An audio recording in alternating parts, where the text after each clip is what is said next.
Molt bon dia a tothom, benvinguts i benvingudes. Aquest és el tercer UPC Diàlegs. Parlem d'alimentació perquè enguany Barcelona celebra la capitalitat mundial d'alimentació sostenible.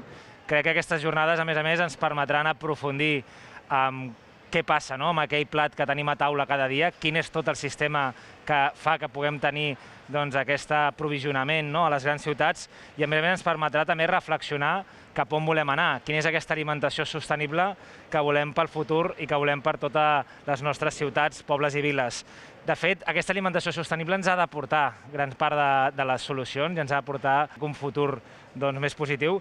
Ens trobem a la Boqueria, un dels 42 mercats municipals del que disposa Barcelona i que li confereixen a la ciutat una xarxa emblemàtica de comerços de proximitat. El repte alimentari requereix d'aliances sòlides, perdurables i transformadores entre els principals actors del sector. El sector primari productiu, les empreses del cicle alimentari, les administracions, les universitats i la recerca, la ciutadania i les seves organitzacions i els mitjans de comunicació.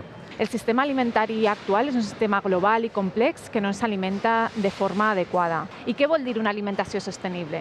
És aquella que és bona per a les persones, per al planeta i per als territoris. És produir, transformar, distribuir, cuinar i consumir aliments de forma que generi beneficis per a les persones, per a la seva salut, per al seu benestar, per al planeta, però també per als territoris.